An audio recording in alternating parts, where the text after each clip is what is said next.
Yes, we've got to finally make meaningful, effective immigration reform a reality in this country.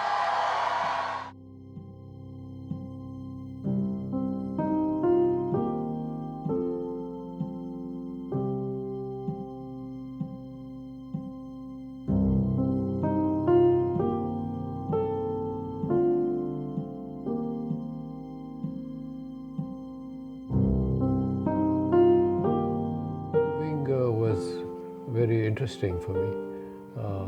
I had seen the ad for the job in Clarinda in the British Medical Journal, and I said, well, let's go to the States, start somewhere, and then we'll go to New York or the big cities.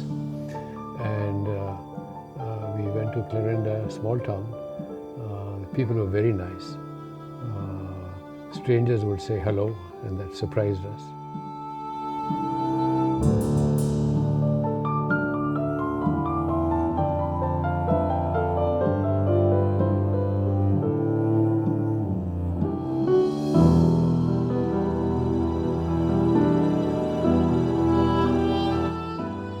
Spent 3 years there and then went to Baltimore for the change, but didn't like it there and came back to Iowa, but to Waterloo this time.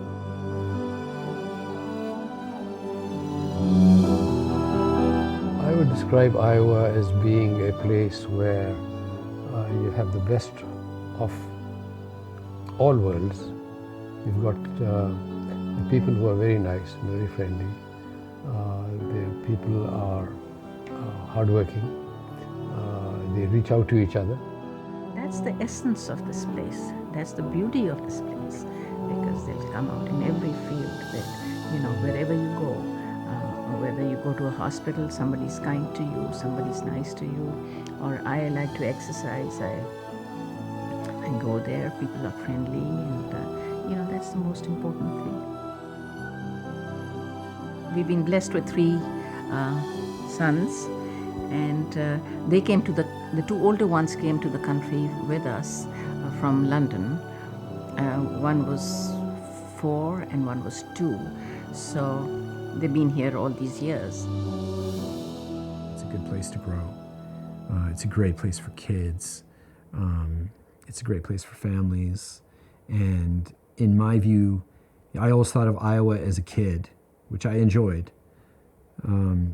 But now I look at it as, what would it be like as an adult? And I think it would be a good place as an adult too. It's a good place to not just grow a family, but it's a good place to grow up. It's a good place to grow old.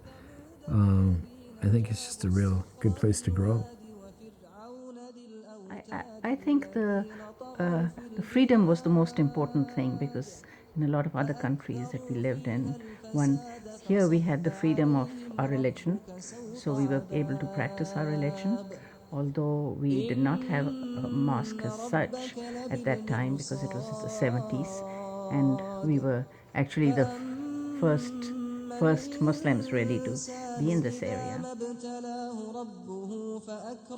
think having faith gives a person a lot of strength and acceptance of self and others. That through your faith you associate and look upon others as being equal, not above, not below. And I think that's what makes it very easy.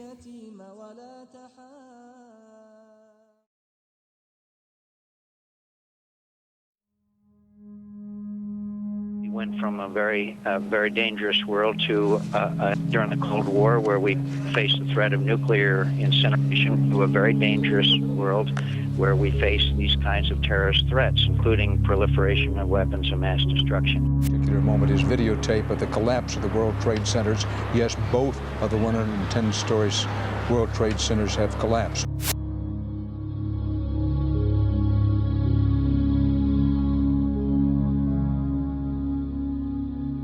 This is not true Islam at all, and it does not reflect what Islam really is. These are not Muslims, and these are criminals. They hijack our faith, they hijack our culture and tradition, and we discovered that they are politics more than religion, and it has been known. I do remember newscasters and experts saying that that the world has changed now. And at the time, I thought it was an overstatement. I thought, how can you say the world has changed? It'll never be the same. But now looking back on that, I agree with it.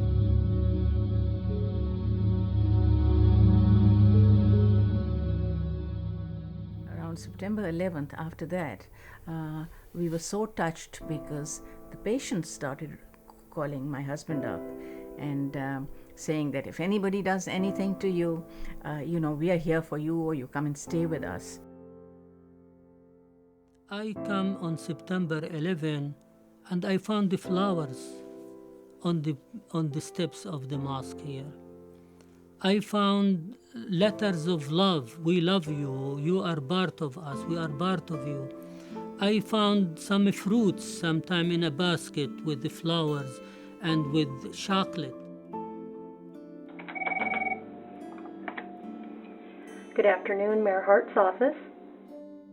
So in my short term as mayor, one of the acts of what I call hate I've seen was the graffiti that's been placed on the mosque and the synagogues here locally. But that showed that people are able to come together regardless of religious differences and say, you know what, this will not be tolerated in this community.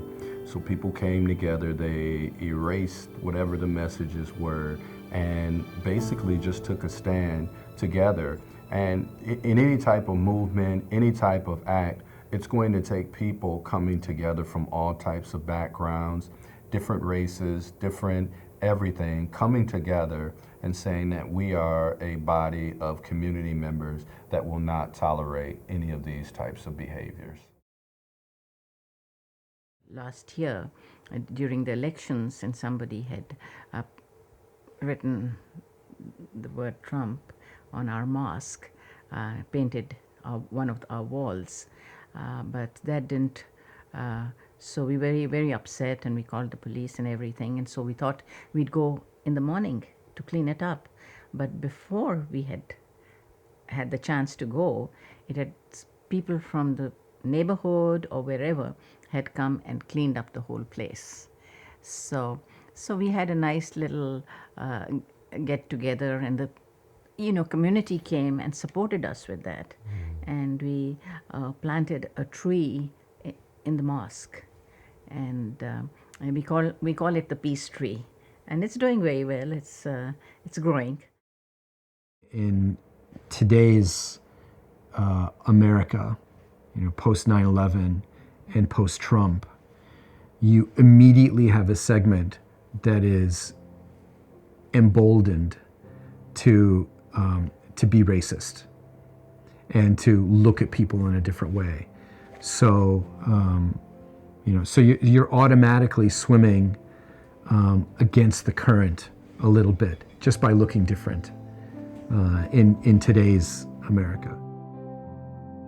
I think the current administration, in my opinion, has been much too simplistic in their immigration policy, and they have let fear rule some of their policies instead of good common sense.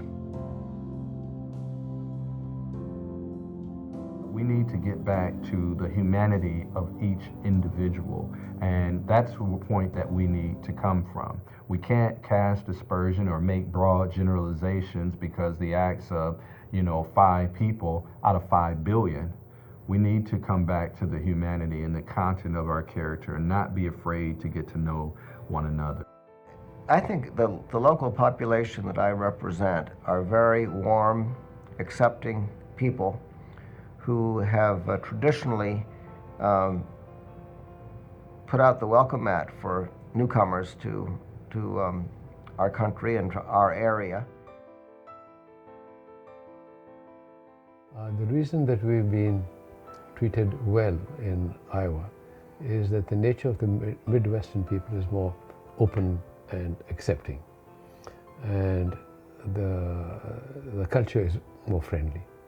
We've noticed that throughout our time here. I hope America learn from the experience of the Muslims and the neighbors in Iowa that they can do it in their own towns and on their own cities and make America great through love, through communication, through spreading peace. If you don't allow don't allow immigrants to have an opportunity to be successful here, or you don't work to help cultivate the strength of our communities coming together, then you will miss out on a tremendous opportunity to learn more than just about yourself. You'll miss out on opportunities from culture, opportunities to help deal with some of the challenges, opportunities to meet the current work demand shortage that we have in the state. But you'll miss out on the opportunity for just a person's humanity.